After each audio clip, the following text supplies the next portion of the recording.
When others called it a hoax, we didn't waver. When they covered up and lied for Trump and others, we stuck to the facts.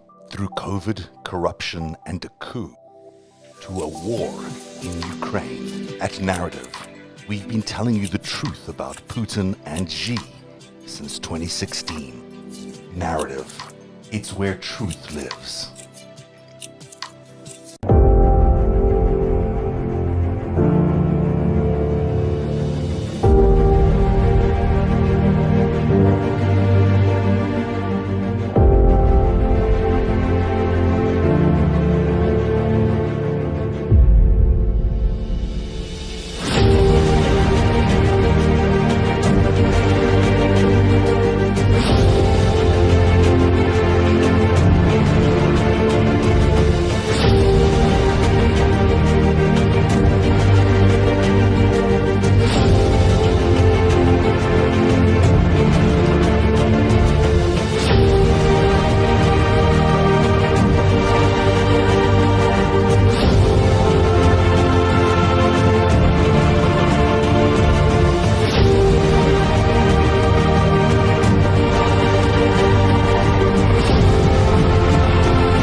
And hello, everybody. Welcome to a Thursday night special edition of Narrative Live. It's good to be with you as we talk about crypto and a bunch of other things.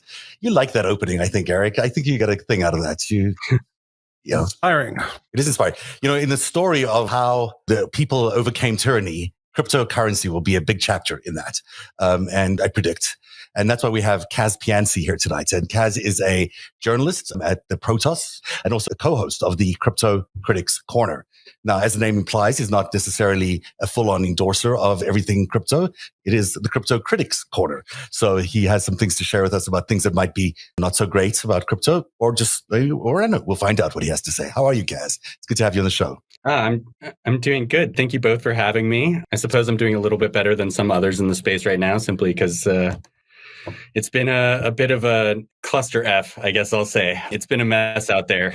Well, it's been several days. So it hasn't been 24 hours necessarily. It's been several days, months if you look a little bit further than that. Things have been on a general downtrend. Much like our normal traditional markets, things have been on a downtrend overall in cryptocurrency, I would say. But what's been particularly ugly is that there is something called a stable coin, which is a coin supposed to be pegged one-to-one to another asset, in this case, the US dollar. It was a rather large stable coin with 18 billion in value locked up, and it has essentially gone to zero. So there's obviously going to be, it isn't at zero. I think it's trading at around 50 cents right now, 40 cents. But it's looking bad. And the concerns are there's going to be kind of wider contagion for the ecosystem because of it. Yeah, I think like maybe $1 trillion of value has been wiped out in just the last few days. Check out this guy who's KSI Crypto. He says my $2.8 million is literally worth $1,000. There's a lot. And then he says, yeah, I'm packing this in.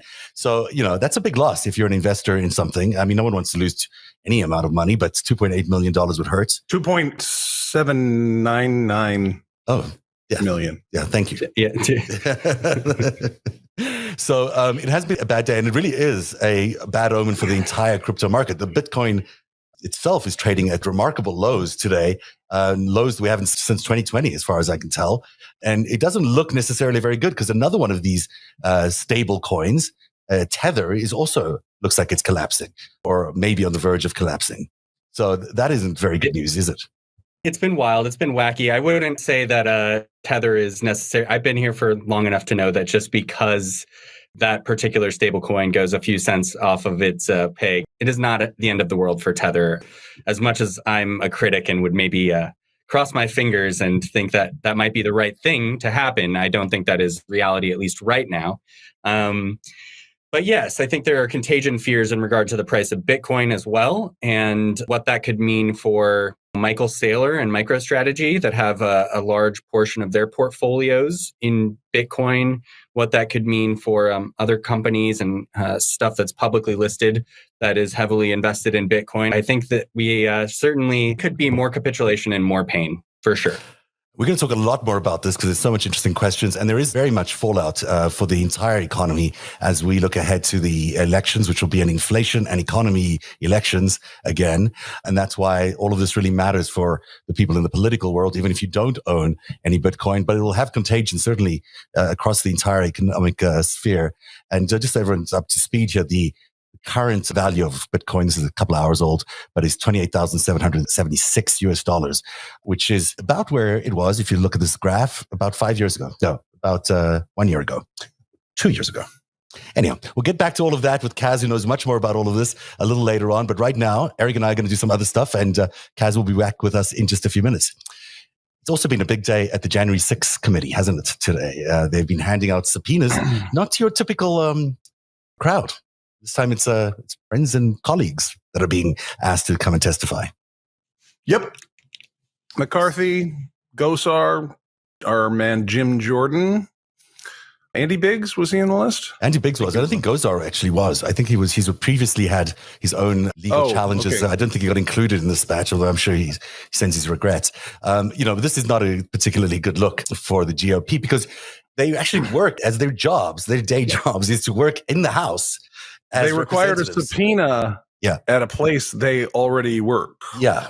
It's not a good look. It's not, you really are supposed to follow the rules of your workplace. I mean, like if you're in if you're at work in your office, right? And you're in the coffee, you're in like a break room. Yeah. And they're like, we're having a meeting in the conference room and you work here. So you're invited. It's at 11 o'clock. I mean, if you had to get the U.S. Marshals or some other police force to take you from the coffee break room to the conference center, it would suggest some dysfunction in your organization, right? Especially when that's kind of what's happened here. Is like, we'd like to talk to you about the time we had to count the electoral college votes. And they're like, fuck you, you'll never get us. It's also that it's all, affected everyone. This is an event that affected every single person who works at the Capitol. So the fact that these people who may have some responsibility for it are not out there, talking about that, it must make the place very tense, especially when you know that they're lying. I mean, that's the other factor, is that they're full on lying. Well, there is that. Hey guys, remember that time the mob came and tried to murder at least a few of us and like overthrow democracy? Yeah. Did you guys protect it and showed around a few days before? Look, we can't look backwards. We have to look forwards. Exactly. Okay. So it says here on January the 12th, 2022, the Select Committee delivered you a letter seeking your voluntary cooperation with our investigation. As explained in the letter, which is attached to the subpoena, the Select Committee has tremendous respect for the prerogatives of Congress and the privacy of our members. At some time, we have a solemn responsibility. We have a solemn responsibility to investigate fully the facts and circumstances of the violent attack on the United States Capitol and issues relating to the peaceful transfer of power. Mm. And the Select Committee believes that you have information that is important to its investigation. Unfortunately, you declined voluntary cooperation, and we are left with no choice but to issue you this subpoena. I mean, that's very nicely worded. It's very respectful. But, underneath all of it all is a lot of potentially criminal activity that these people were responsible for. I mean, it's not just that they are not wanting to come and talk to the House. Can I translate that real quickly? Thank you. Let's see. Pursuant to the authorities, okay, fuckers, here's a subpoena.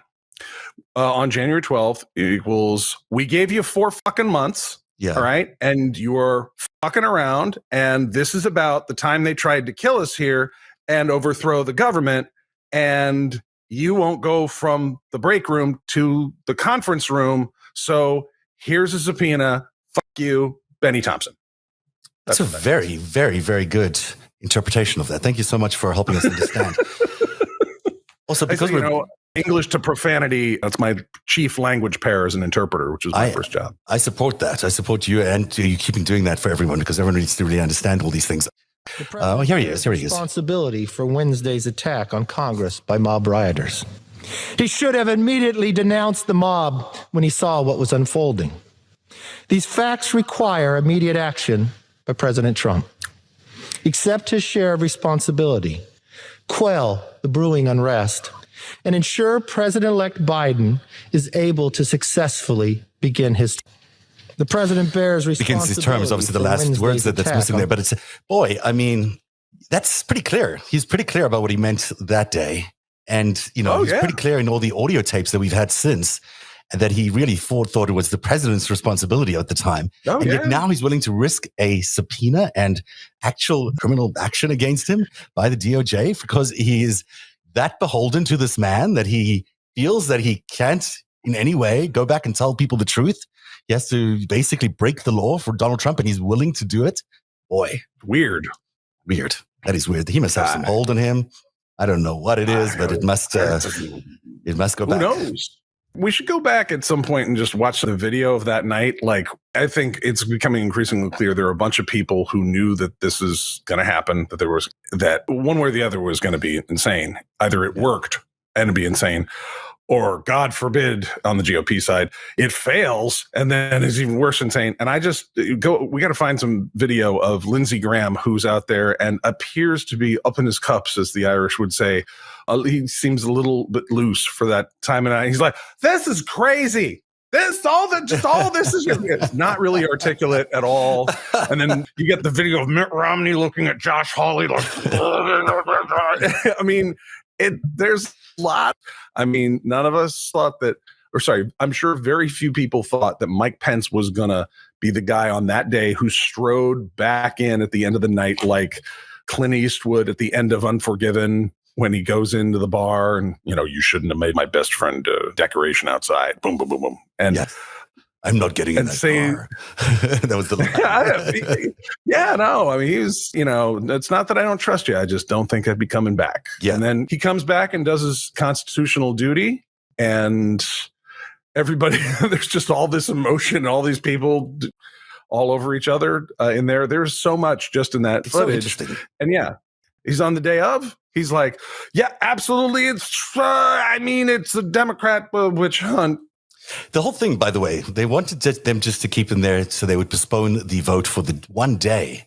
That's all they wanted. But Nancy Pelosi, of course, knew that they were trying to postpone the vote for one day. So she insisted that they stay in they didn't want to leave in any event because they didn't want to abandon the House, but they knew they had to come back and do that vote that day, not to give the chance for Justice Alito, believe it or not, who was the justice that they thought was going to give them some sort of stay on the election results. The same justice who's now taking away Roe versus Wade. So that's become quite apparent in the latest reporting. What they were trying to do was if they could just stop Pence from going forth, he wasn't going to overthrow the thing himself. Mm-hmm. It would be just chaotic enough for the Insurrection Act if he didn't have the vote in by midnight. And then the Supreme Court could jump in. Well, as we've covered on the show before, there was going to be some Antifa stuff in the streets, and then people out to shoot us if we were out after curfew, and fake electors were going to come in from Georgia and Pennsylvania and Wisconsin and other places, and state houses were going to be occupied by armed paramilitary traitors.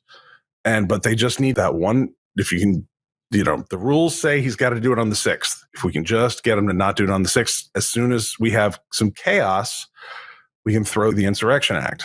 So there's some new detail around that. Actually, we'll do it tomorrow because there's a lot of good, interesting things that have developed about why it was so important for that one day. And Justice Alito, and I actually forgot about even mentioning it, and I will do it tomorrow. Some really interesting new detail that someone was floated around on Twitter the other day, and it's important. But let's stick to what happened today. Here's what they say about Kevin McCarthy. He was in communication with President Trump before, during, and after the attack on January the 6th. Mr. McCarthy was also in communication with other members of the White House staff during the attack and in days before and after January the 6th concerning the events at the Capitol. Mr. McCarthy also claimed to have had discussions with the president immediate aftermath of the attack, during which President Trump admitted some culpability for the attack. So, yeah, Kevin's screwed. I mean, because he's the bridge that they need to prove that Donald Trump is the kingpin of all of this, and they're going to prove it. Kingpin. Meanwhile, Scott Perry over here, who's not had that much focus on him, but he was very much involved in the fraudulent slate of electors. So he says here that Perry was directly involved with efforts to corrupt the Department of Justice and installed Jeffrey Clark as Attorney General.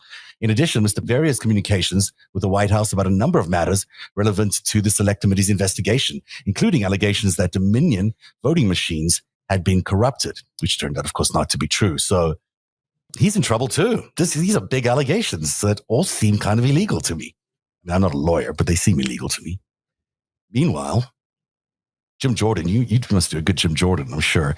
He was in communication with President Trump. It's kind of bad. He was in communication with President Trump on January the 6th and participated in meetings and discussions throughout late 2020 and early 2021 about strategies for overturning the 2020 election. Amazing. Only Democrats, of course, only the Democratic results were Democrats won. Mel Brooks spoke at the rally on January the 6th, encouraging rioters to start taking down names and kicking ass. I remember that clip. In addition, Mr. Brooks had publicly described conversations. That's an incitement to violence. It seems like that. Kicking ass, that sounds like a violent act, in which the former president urged him to work to rescind the election of 2020. That sounds like a direct order, doesn't it? Urged him to rescind the elections of the 2020 elections and reinstall Mr. Trump as president. So that's an important line. And former president urged him. Install. Yeah. This sounds like a scheme. Sounds like a RICO going on. The Select Committees also has evidence that Mr. Brooks' staff met with members of Vice President Pence's staff before January the 6th and conveyed the view that the vice president does not have authority to unilaterally refuse to count certified electoral votes. Interesting. Do you want to do the last one? You want to do Mr. Biggs? Sure. Representative Andy Biggs participated in meetings to plan various aspects of January 6th and was involved with plans to bring protesters to Washington for the counting of electoral college votes. Oh, so he helped organize the violent attack. Okay. Mr. Biggs was involved in efforts to persuade state officials that the 2020 election was stolen. So he's a prime co-conspirator there in the seditious conspiracy. Additionally, former White House personnel identified Mr. Biggs as potentially being involved in an effort to seek a presidential pardon for activities connected with the former president's efforts to overturn the 2020 presidential election. When this goes to trial, if these guys won't plead out, will be presented to the jury as consciousness of guilt. So yeah. These guys have been corrupt. These guys have been committing crimes, and no wonder they don't want to testify because they realize these guys are fucking traitors. I mean, we're getting down to like where the fancy language gets to go away. And I note that I was doing the dramatic reading, and the reason I reduced it to the 4-letter Germanic Anglo terms is we're getting down to y'all try to violent attack to overthrow the government. Yeah, and there's no doubt about it. You're traitors. You're treason. And once we figure out that we actually been in a war, which we have been for the last few years, then that really is treason, like plain old treason, which you can only really do under war circumstances. But, it's true that we have been under some sort of war since 2016.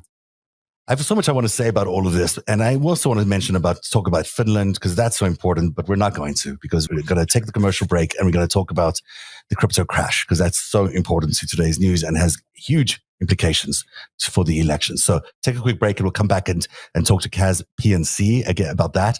But if you'd like to join our conversation, you could always go to narrative.org/TV. For patrons only, you'll be able to use the messenger service over there to get your messages directly to us here on the show. And you can ask Kaz any questions you might have about whatever it is you want related to crypto. You just go to narrative.org/TV and turn on the interactive player over there and ask us your questions. That's for patrons only. We'll be right back with Kaz right after this. Hey, everybody, it's Zev Shalev here. It's becoming more and more expensive to buy groceries. And if you, like me, are trying to get all the nutrients and vitamins you need while still balancing your budget, it's become nearly impossible to get all the nutrients you need from food alone, especially on a budget. That's why I did the 30-day Athletic Greens Challenge in April. The plan was simple. Take the AG1 supplement throughout April and track any increases in energy levels, overall well-being, and vitality. And if my immune system felt boosted, I did it throughout April, and I have to say, I feel terrific every day taking it. I still take it every day after the 30-day challenge was over. And the biggest fear that people have about green drinks is the taste. And I have to tell you that even taking it daily, drinking this drink every day, the drink tastes great every time. It's refreshing and tastes a little bit like a tropical drink. AG1 is engineered to provide all the right nutrients at just the right time. Whether you want increased energy or improved muscle recovery, they've got it covered. And because they care about your wallets too, AG1 will only cost you around $3 a day. To make it easy for you, Athletic Greens is also going to give you a free 1-year supply of immune-supporting vitamin D and 5 free travel packs with your first purchase. All you have to do is visit athleticgreens.com/narrative. Again, that's athleticgreens.com/narrative. That's the way we spell narrative, NARATIV, to take ownership of your health and pick up the ultimate daily nutritional insurance. And remember to go visit that site if you want all those free goodies attached to your order. That's athleticgreens.com/narrative, NARATIV. And we're back live with Kaz PNC and Eric Garland talking about the crypto crash. Kaz is a journalist at Protos and also the co-host of the Crypto Critics Corner. So Kaz, how serious is this collapse? We talked a little bit at the top of the show, but I mean, in terms of, is Bitcoin going to survive this collapse, or are we seeing the beginning of the end of crypto? I mean, you can't be 100% sure about anything, but I would suggest that there's almost no chance that Bitcoin would go to zero. It's an almost impossibility in current market conditions, is what I'll say. Well, it's gone down a lot. Here's that chart we had on before we got to break there. That seems to have, this chart does not look good for any investor. No one would be happy to be with, where we are right now. And certainly the last, what is this, like 2 years? When did the climb start happening? In 2021, it did go up to roughly 70,000. So you're looking at a decline from about 70,000 to 30,000. So it is a very, very steep decline over a relatively fast period, actually. If you see where it topped out there, this decline is strong and fast, about it, possibly faster than it even went up, maybe not. But this has happened before, I guess, is a point that I find to be relatively valid from people who are invested in Bitcoin. If you look at the overall chart forever ago, I think it's gone through 90% corrections 6, 7, 8 times, something like that. This is not new for investors in cryptocurrency. But for this guy we spoke about earlier at the top of the show, Mr. KSI Crypto, it's not good for him because he was invested in this Luna currency. Tell me what the Luna currency is or was. Yeah, so I think it's really important to differentiate between what's the majority of the liquidity in cryptocurrency is in two coins, one Bitcoin, which most people are familiar with, and the other Ethereum, which most people are also familiar with. But then there's these other assets. There's a slew of other assets that we don't need to go into all of those. There are tens of thousands, if not hundreds of thousands of coins that trade daily. But the class of coin that we're talking about today are what you have right there called up stable coins. And there's a lot of stable coins. It's not just Terra, but the one that has collapsed is Terra. And Terra is a specific kind of stablecoin. So if you're familiar with traditional markets, then you know that if you trade on a brokerage account or if you trade at all, then oftentimes what you'll have in your account is not actual dollars, but you'll have some sort of money market fund. You'll have something that represents roughly about $1. There's been issues with money market funds as well, and there's issues with real pegged currencies in the real world regularly. This is something that happens all the time. I think everyone is familiar with the infamous George Soros attack on the British pound, where he essentially won. He beat England down, and he made a lot of money doing it. Now, regardless, stablecoins are supposed to maintain the value of some other asset. They're a derivative. There's different kinds of stablecoins. There's ones that are pegged to gold, the price of, let's say, an ounce of gold. There's stablecoins that are pegged to, I don't know, you name the currency and that they might be pegged to it. The most used one, and the one that is the largest, is called Tether. Tether is backed the way, essentially, it has a lot of its own issues that we don't need to get into today, but Tether itself is pegged via, similar to like a money market fund if you believe what they say, which is that they have a basket of assets and roughly try to risk on, risk off enough that it maintains roughly about $1. And if you want to trade in your tethers at any point, you can trade them in for $1. That's the claim. Right. Terra is a much different stablecoin, is what I just want to say here, is that Terra, which had $18 billion in locked value versus Tether, which has about $80 billion in locked value. Terra, what is called an algorithmic stablecoin. So people in cryptocurrency are kind of trying to invent the perpetual money motion machine here. And what this is that there is one coin that is supposed to be worth $1 or worth let's say, a Korean won at all times. And then there's this other coin that is valuable outside of that ecosystem. And you can always trade X amount of the other coin for Terra. So Terra and Luna, you have the other name up there. So Luna is this coin that is supposed to have free float on the market, but it maintains the peg due to staking mechanisms and all of these other things, that the magic, financial magic, they've come up with financial magic and have essentially made it so that this free floating coin can now stabilize this pegged coin. And simultaneously, they were also offering roughly 20% APR on this. Like if you staked it, if you were using this and using the ecosystem in the way that it was supposed to be designed, you could earn up to supposedly 20%, right? Was the claim. But so they just one last point before Eric, if I can just jump in, just one last thing. Do you think that the idea behind a stable coin was to keep the market stable, right? I mean, it was not designed to destroy the market. Yet here it's meant to give people confidence that the stable coin would always be worth at least whatever the value is of the asset they're comparing it to. Yet it's done the exact opposite. It seems to have fundamentally shaken the entire market. It's done everything but keep it stable. Yes, so that's been a long issue with stablecoins in general, because they're not designed to necessarily stabilize a market. I think what they're designed to do is similar to a US dollar. If you've been invested, let's say in, I don't know, name a random stock, let's say Apple, for a few years, you've made plenty of money on it and it's starting to go down and you decide, I want to get out of this, right? What do you go into? Well, you don't just jump from one stock into another. Usually you sell that stock and go into a US dollar or money market fund, right? So stablecoins are designed similarly in that people who were buying cryptocurrencies, Bitcoin, Ethereum, other stuff, wanted a place that they could move money when they felt like the markets were too volatile. Mm-hmm. The problem in the cryptocurrency ecosystem as it is that getting money from your bank account to any of these exchanges where you could now trade these cryptocurrencies would often be incredibly difficult because, well, banks didn't recognize these exchanges have known to have a lot of problems. Let's just say that. So a lot of they have banking issues. In the past, not so much these days, but in the past. So stablecoins were designed to create a way that you could move out of a trade without having to move into dollars, where even if you could move those dollars back into the ecosystem, it could maybe take 3 or 4 days to wire that cash to your account, right? So there is a proper, reasonable use case for this in terms of it's a hedge at the speculation table, right? Got it. I got a lot of questions. I mean, principally about what financial magic is. It's a term I'm not familiar with.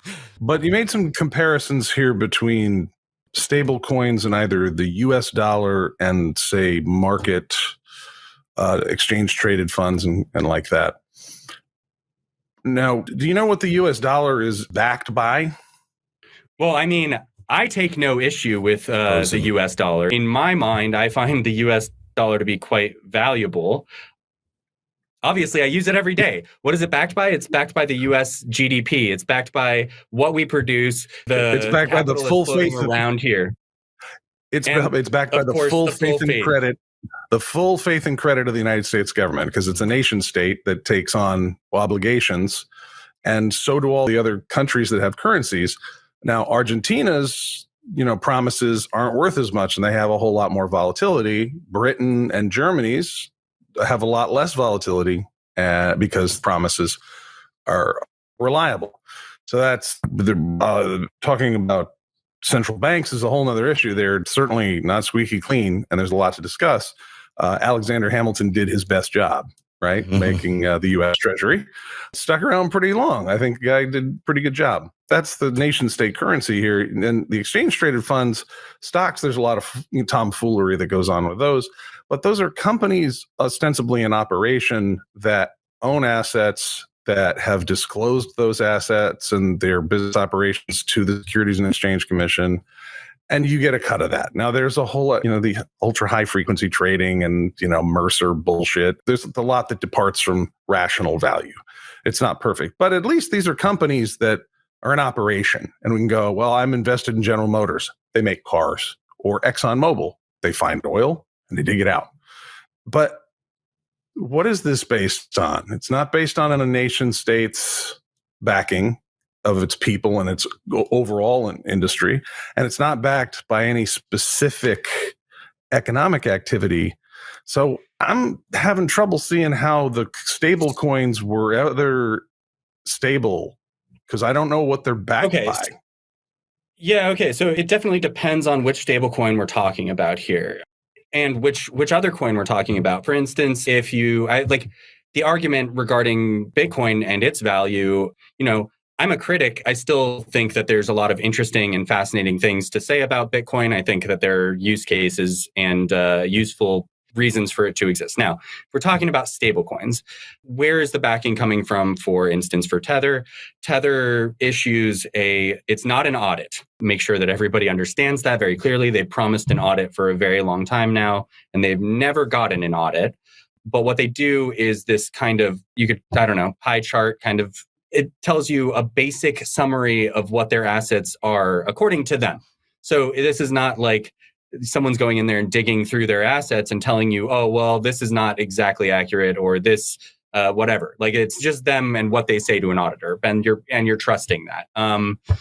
That's clear. So they're backed by, by cash and cash equivalents, treasuries, risk-on assets that are riskier than actual U.S. dollars, right? So they're backed by nation-state currencies that are backed by a government.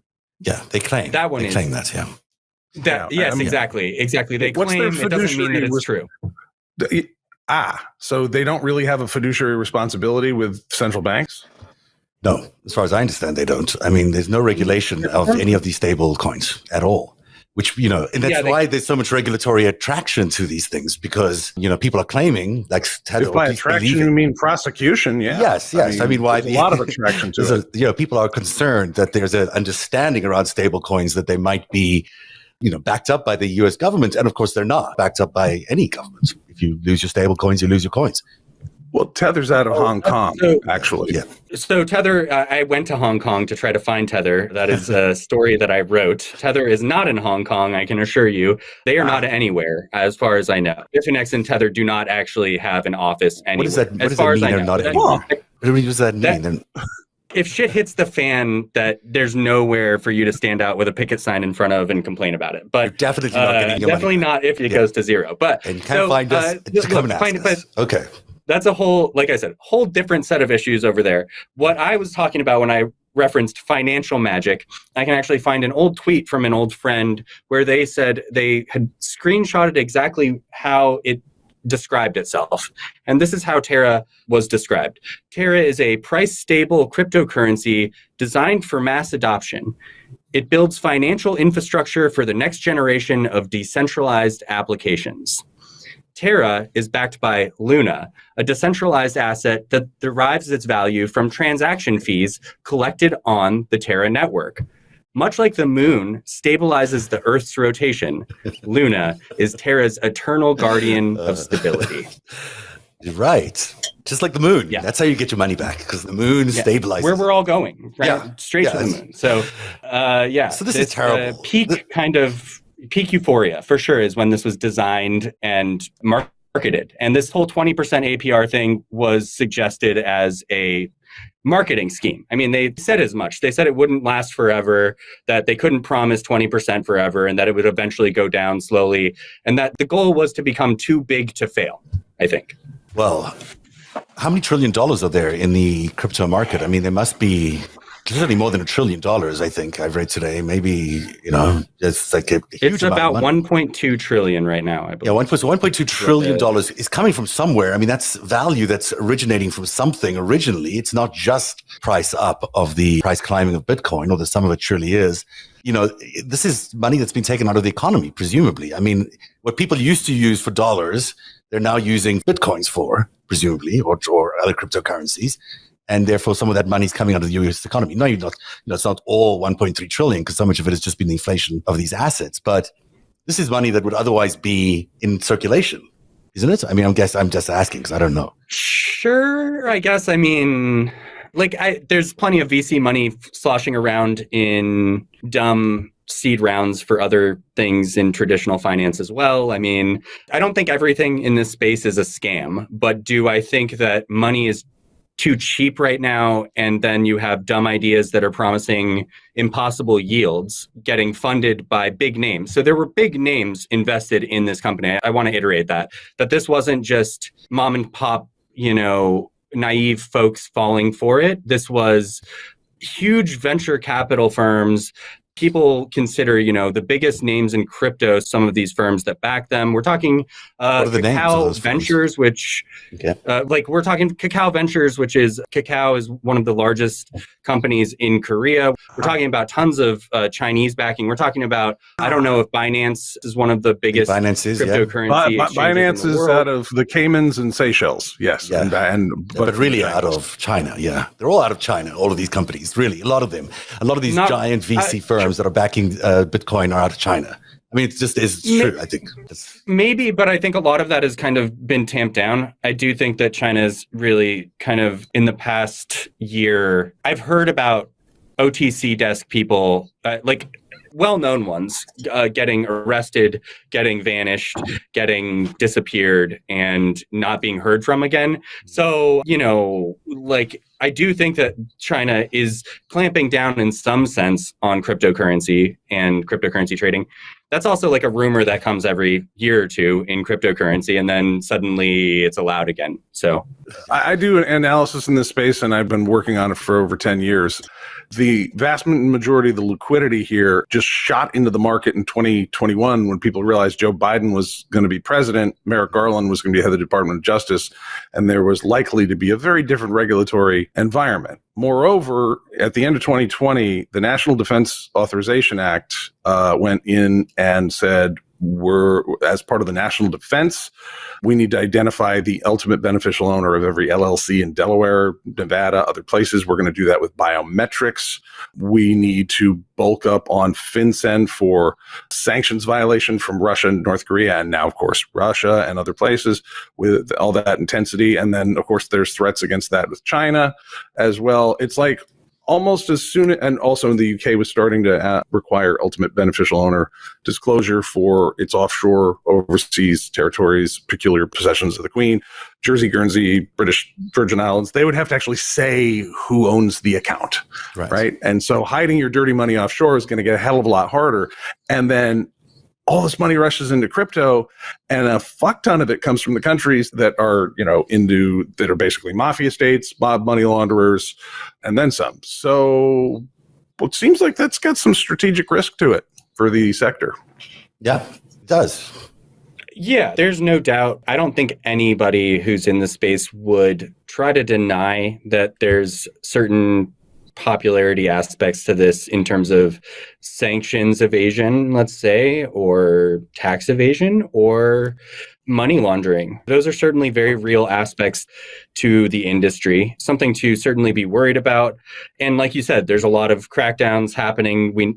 Last week, the British Virgin Islands premier was arrested in Miami for drug charges. So that's, clearly there's major problems with all of this. And of course, every cryptocurrency exchange is incorporated in the Cayman Islands or the British Virgin Islands or the Seychelles or Hong Kong or Switzerland, right? I mean, this is, again, common, open secret in the industry. Nobody really cares. And but that is money coming out of the economy. I mean, it's money that's being taken out of the economy, or it's money that's being laundered from criminal events or the sale of illegal assets or whatever it is. being, laundered through cryptocurrency. Presumably that's the intention, and taken out. I mean, it's, well, the other correlating factor there is Switzerland is now starting to do things like extradite criminals and turnover records that it didn't used to. So all like the Nazi money and the Soviet money and the espionage money and the various cartels, Sinaloa, Jalisco, that place ain't safe anymore. And right around the time that starts happening, there's a lot of interest in crypto. It's correlation, not causation, but still very interesting. It's interesting today that a high court in China today said that Bitcoin is protected by law and has economic value. Now, I don't think any other court anywhere in the world has declared that, but the High People's Court... El Salvador. Yeah. Naive Bukele. So, maybe if you live in China, maybe they'll back your currency. I don't know if you have Bitcoin. But if you live in the United States and you're buying Bitcoin, you're not getting your money back if you're in one of these exchanges and it crashes. I mean, you're not going to get it back. Isn't that what the guy from Coinbase just kind of admitted and then unadmitted? Yeah. Like, what was Coinbase? It was an interesting... Yeah, tell us it was a very interesting. So I don't know exactly the terms of this. I do know that there's new SEC risk disclosure rules and regulations that they're forcing every company to, or I don't know if it's every company. I don't know if it's direct listed companies or SPACs also, or I don't know who's included in this risk disclosure form that is necessary for some companies to do. But Coinbase was clearly one of those companies. But then shortly thereafter, he did a thread and specifically said, we have no risk for bankruptcy, which I've never heard a CEO say. So it seems insane. Coinbase is a huge company. I think it's one of the biggest exchanges, right? In terms of the place where you can exchange a lot of these different cryptocurrencies with other cryptocurrencies, and they make a lot of money off these fees. They hold nation state currencies and crypto, and they just kind of let the cat out of the bag that they're not a bank really, and they're not covered by the Federal Deposit Insurance Corporation, which was established after the Great Depression because we had all these financial innovators who were really, what's the technical term? Entirely full of shit and fucking criminals. And so, and then people starved after that. There were runs on banks because of that fraud. Yeah. And there was famine in the Appalachians. There was a great week, and it caught fire in other nations and led to another round of world war. So we established these regulations, which apparently some people just want to throw entirely in the trash and think it's going to be okay. But I don't know. They're not having the FDIC thing stamped on the front of the business that goes, even if this group of financiers, like I bank at a credit union, you walk in, if these guys who are running it, and the ones that I work with are totally charming, and it's not high stakes, there's no 20% APR there. But if they go out of business because they fuck it up, the feds will come in and hand me my money back. Mm-hmm. And that's, that's really I do want to so much prosperity. I do want to specifically say that, and things may have changed, but as far as I know, on Coinbase, your cash, if you have cash in US dollars, it is FDIC insured, as far as I know. They also have always explicitly stated that if they were to suffer some sort of, I think, hack or whatever, if things were going to go wrong on the exchange, you didn't necessarily have recourse unless it was arbitration. I mean, I think those were rules that have always been on the books. I think the risk disclosure here that was different, that got everybody freaked out, was the idea that if Coinbase went bankrupt, any cryptocurrencies that you hold on the exchange would be used by Coinbase to pay out people that they owed money to at that point. Wow. Sounds like a scheme. Sounds like a scam. I mean, it just does. So well, so that would make, I mean, I read the technical language, and I know this from working in the bond space and stocks and others, and they're unsecured creditors, so they're not in line with the employees and the other people that had actual dealings with the company, which is considered, extraordinarily risky. Here's what it says on Coinbase's website. To the extent U.S. customer funds are held as cash, they are maintained in pooled custodial accounts at one or more banks insured by the FDIC. Our custodial accounts have been established in a manner to make available pass-through FDIC insurance up per depositor coverage limit, then in place currently $250,000 per individual, which is the same as FDIC. FDIC pass-through insurance products protect funds held on behalf of a Coinbase customer against the risk of loss should any FDIC insured banks where we maintain custodial accounts fail. and FDIC insurance coverage is contingent upon Coinbase maintaining accurate records and on determinations of the FDIC as receiver at the time of a receivership, a bank holding a custodial account. So Coinbase has got behind them some banks where they hold your money. And if those banks go out of business, then FDIC will come in, but contingent on making sure that Coinbase's records are correct. Right. So it's better than being an unsecured debtor, getting in line in a bankruptcy. But now I guess I have to ask, what's their record keeping like? And he's now telling us that bankruptcy for his company is an impossibility. So I wonder what other fantastical thinking he has about generally accepted accounting principles. I love it when CEOs can claim the impossible.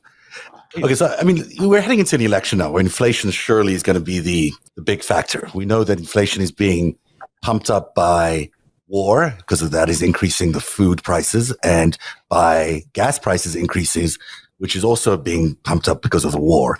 So we've got two foreign events that are perhaps driving up inflation in the United States as we head into election. Now, say you were also a foreign state that had a lot of interest in a certain currency sector or economic sector like cryptocurrency, and say you had an interest in electing a certain president in, maybe not this coming election, but the election after that. It sort of would be a great thing to have, a lever in the US economy where you could crash a currency just before an election. Maybe it'll crash the rest of the cryptocurrency, or at least hurt it before an election. That might drag down the overall market, so it creates economic turmoil just before an election. And you add that to inflation, and boy, you might have, a huge weight that you could have on the election as to who might get elected. And, who would that favor in this scenario? Well, there's only one party that would only favor the GOP. It would not favor the Democrats. So I'm not suggesting that China or anybody else might be involved in a scheme like that, but, it wouldn't be out of the realm of possibility that someone might want to do that if they were that kind of, nefarious minds.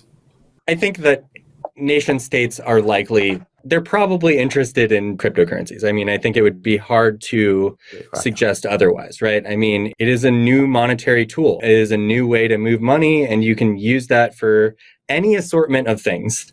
And so I would think that trying to consider it for use as an attack vector would be something that nation states would definitely think about. It just would make sense that they would consider it. How realistic do I think that is in terms of, I don't think cryptocurrency markets would be the way to affect, if you're a nation state actor, if you want to piss off Americans, there's probably much better ways to mess with inflation, like gas, they've done that. They're doing that too. They're doing gas and food prices, but they also could do lying about meat shortages. Yeah, that's a good one. Yeah, so they could just add on top of that. They can add this as well. If you really wanted to have an impact, if you really wanted to hurt the American economy, those would be three things I would do. Honestly, if I was just thinking in this really malign point, perspective, I think, I'm going to crash the U.S. economy. I might do those three things. It's not out of the realm of possibility that some previous collapses in the U.S. economy have also been triggered by foreign countries. That's also considered, quite plausible. Maybe I can, if it's not overstepping my bounds, maybe I could ask a reverse question to both of you, which is that I believe in government, I believe in regulation, and to me, as somebody who's followed the space for a very long time and been in crypto a long time, about half as long as people who've actually been here for a long time. But I wonder to myself, why, if the US regulators could shut down Tether tomorrow, or shut down Terra or any of these other cryptocurrencies that they want to stop or use as an attack vector or something, why would they have not done it by now? That's a good question. I've thought a lot about it. I've examined the prosecutions that have gone forth, which are increasing in number rather rapidly. I've looked at the legal basis on which that they have brought a suit against a company. And a lot of it is based on the Securities and Exchange Act. Speaking of old things that kind of hold up, you're looking at, I think 1933 or 34. America is a land of financial investment, or financial opportunity in a lot of different ways. That's part of our DNA. And, I think we've kind of shown the world how you can do a bunch of initial wildcat, innovation that goes horribly sideways.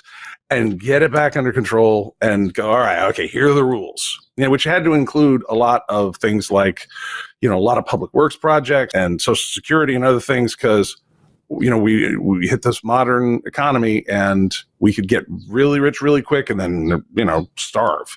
It was a real bummer. So we put regulations in line there. And, we've had the same problem for for years or so. We don't want to kill the innovation off just because there's risk, because this is America.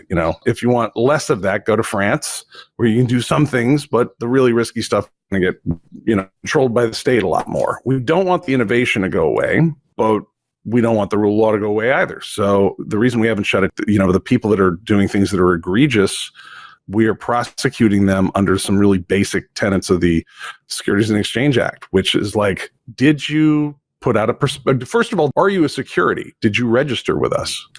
Because you have to do that if you're going to sell securities, and if you did you put out a prospectus? And did you talk about what risk? And were you honest about that risk? And then did you update your people on a regular basis? And that's what people are getting sued for. They're not, right now, that's how they're being prosecuted. It's no different than 90 years ago.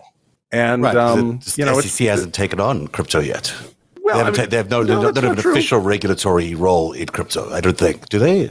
Well, there's a lot of question. Is this a commodity like gold?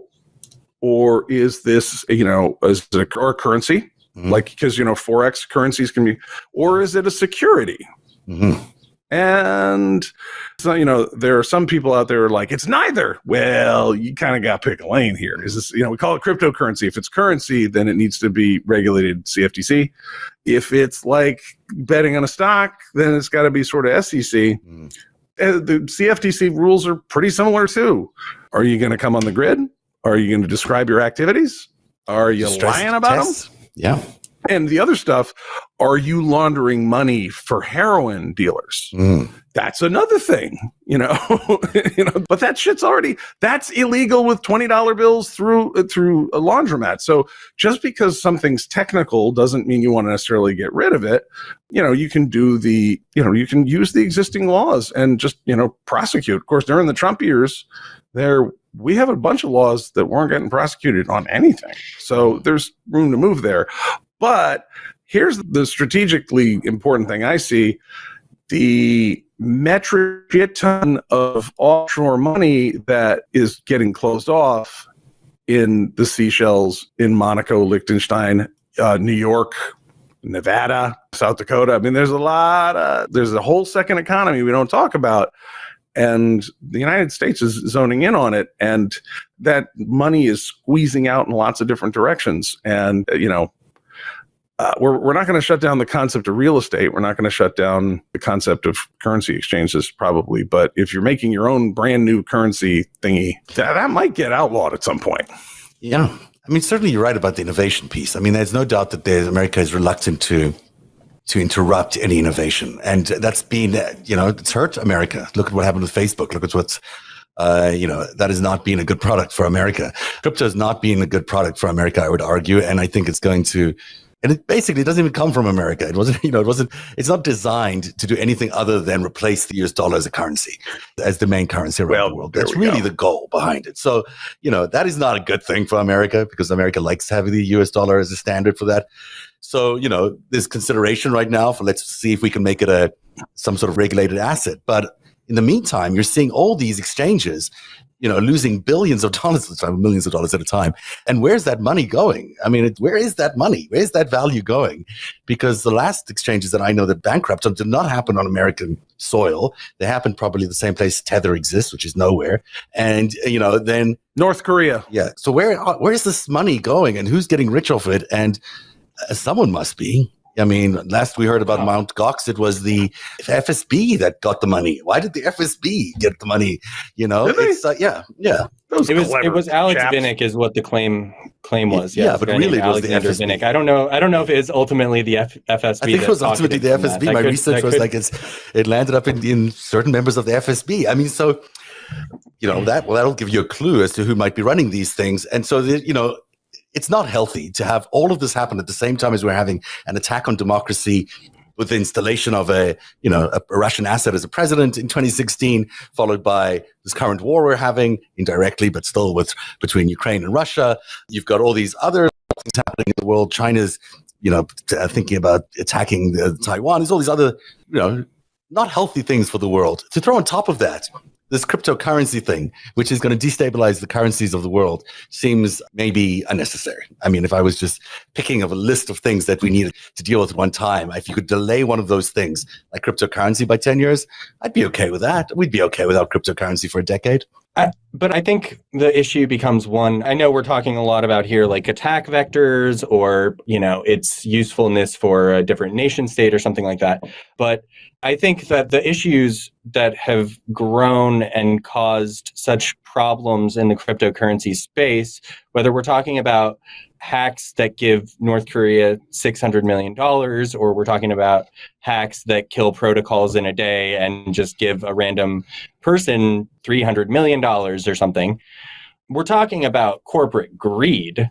And this space, as much as any other space, is now fully influenced by venture capitalists, hedge funds, angel investors, people who strictly are here. There's always been a bit of like, we're only here to make money. I think that has always been a big part of cryptocurrency. But when you have venture capitalists investing in stablecoins that are promising 20% APR, to me, that feels like a really good sign of a systemic sickness of this is not just cryptocurrency. This is traditional trading firms and real venture capitalists with real money, putting that real money into this essentially a scam. And it's simply because it promised high yield, and that's the problem. That's where we're at. That has to do with inflation. That has to do with all sorts of corporate greed. It has to do with all sorts of things, right? But it's like it is, I don't know, it's something we have to reckon with as a nation, I think. America is quite greedy right now, I think. Yes. We could also just ban it. I mean, someone should just figure out how to stop cryptocurrencies for the next while, and we'll be okay. We'll be fine. Like Facebook, could ban that. I truly don't think you can. I don't think you can ban it. You can. I don't think it's. Doesn't Russia do that? The genie is out of the bottle. It's like trying to ban gold. Like you can try to ban gold. People are. Gold is actually useful, but right? Crypto is not very useful. I mean, look at the collapse. Like, how many 9 times it's lost 70% of its value? No one's noticed except people in the marketplace.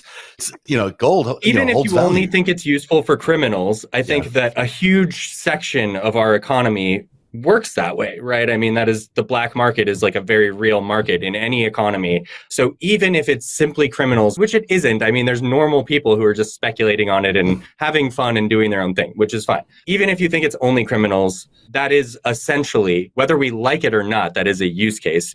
And they're going to continue to use it. We shut down the Silk Road however many years ago. I mean, sorry, I don't mean to interrupt you, but PayPal has had the same problems when it started out, and PayPal was essentially used by criminals. It's still used by criminals today, and lots of money laundering happens. We don't need another thing. There's all sorts of ways. Yeah, I mean, we have casinos. At least they have like fun bands that show up in them, and craps is fun.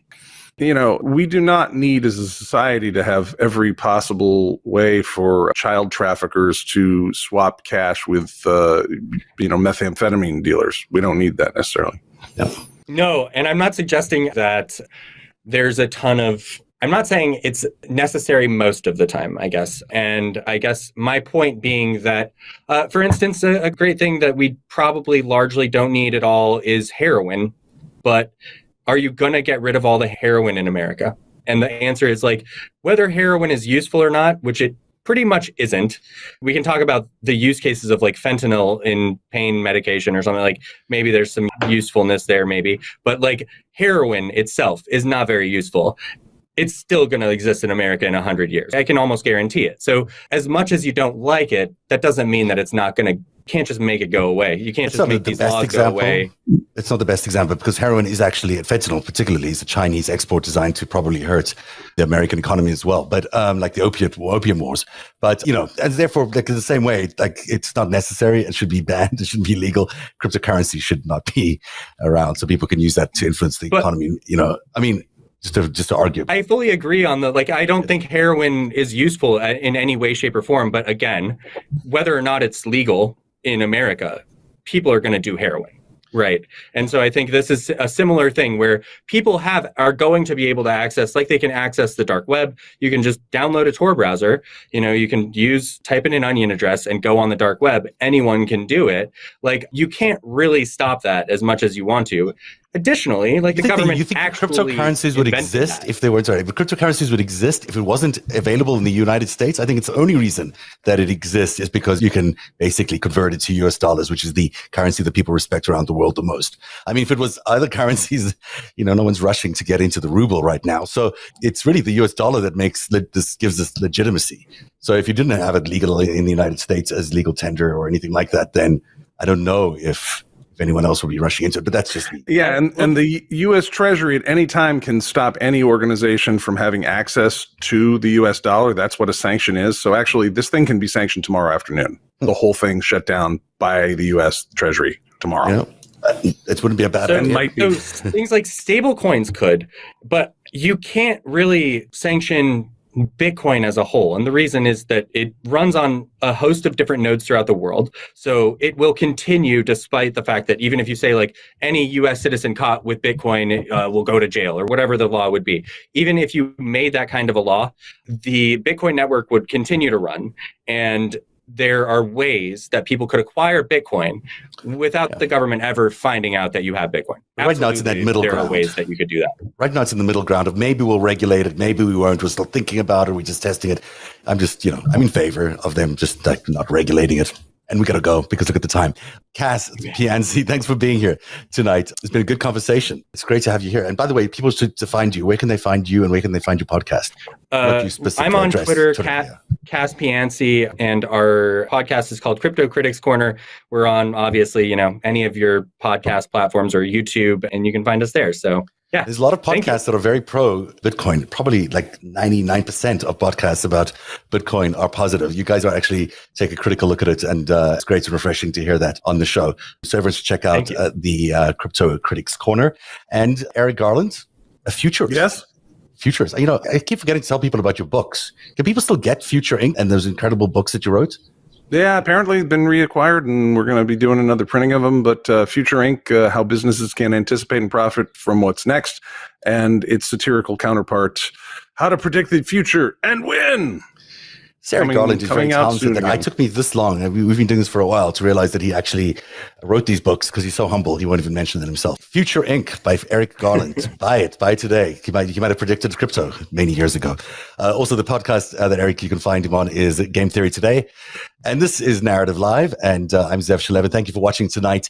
Narrative.org is the website, but you can join our Patreon program at patreon.com/narrative. And we want to thank all our patrons for making tonight's show possible. We really can't do this without you guys. And that is tonight's Narrative Live. We'll see you all again. Have a good night, everybody. Narrative is made possible by viewers like you. Join today and support truly independent journalism at patreon.com/narrative. That's patreon.com/narrative.